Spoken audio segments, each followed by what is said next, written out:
Joining me now, Sebastian Gorka, former deputy assistant to President Trump, and also, of course, the host of the Gorka Reality Check here on Newsmax, which airs Sundays at 7 p.m. and 10 p.m. Sebastian, great to have you with us on a pretty historic day today. I want to get your reaction first to that emotional plea from Zelenskyy. He broke to go into English, and while he had thanked Biden during his 16-minute-long speech, at the end, it was a message: be a leader of the world. What did you think of Zelensky's tone towards President Biden today? Well, first things first, let's talk about the speech in general. I think it was masterful. I don't think Putin would have the idea to insert a 2-minute video into the middle of a congressional address as President Zelenskyy did. There's a reason that this man was an actor, was a comedian. He understands, the media like Ronald Reagan did. And he had that interspersed video of Ukraine as it was, beautiful Kiev, and now the devastation, the death, the children's bodies, the hospital bombed out. So, this is how you do statecraft, number one. Number two, his English language coda to President Biden, he has to say this, he has to call for America to lead, because when America leads, the world is safe. That's what we did in the White House under President Trump.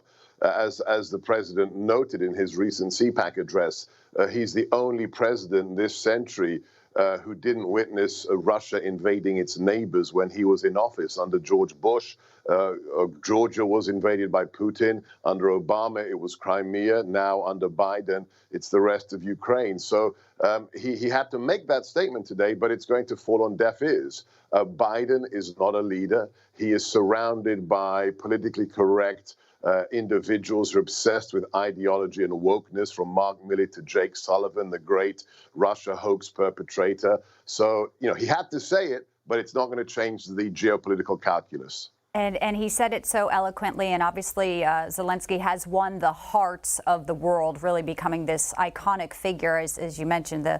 The actor turned politician, harkens back to some Reagan moments here. So let me dig into President Biden now with you. So he's expected to speak at 12:30 now and announce $1 billion in new military assistance. I've been hearing a lot about the aid, Sebastian. A little bit less talked about is maybe how is it being delivered and accessed?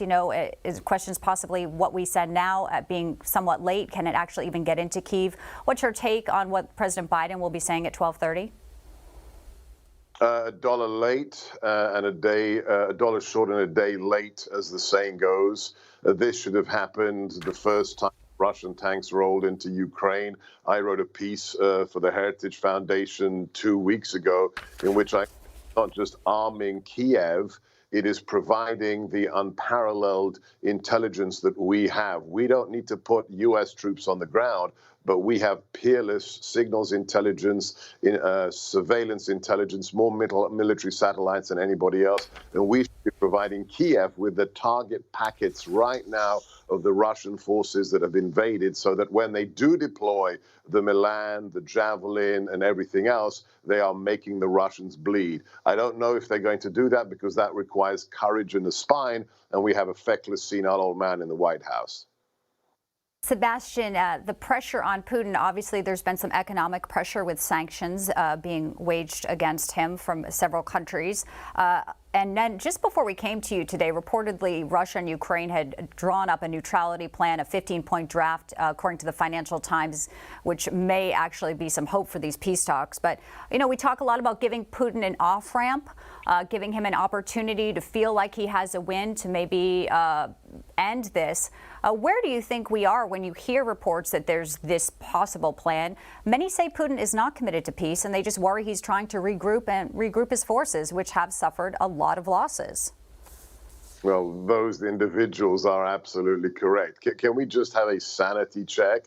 This isn't some, duly elected member of a representative government.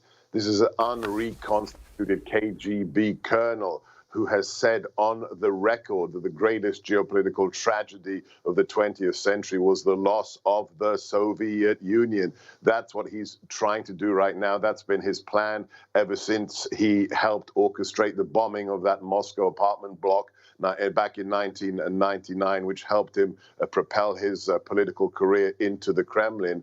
This is a man who will not stop unless he is stopped. That's the nature of the beast. As the old Soviet saying goes, you plunge the bayonet into the belly of your enemy until you feel steel. He has to feel steel at the hands of the Ukrainians. So we have to arm them to the hilt. This is their 1776, and they have to make the Russian bear hurt.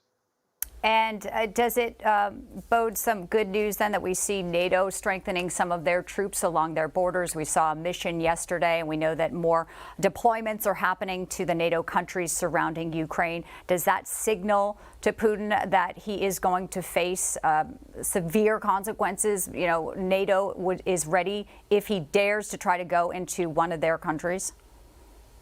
No, that's just a defensive act. I mean, the article of the Washington Treaty from 1949 is explicit.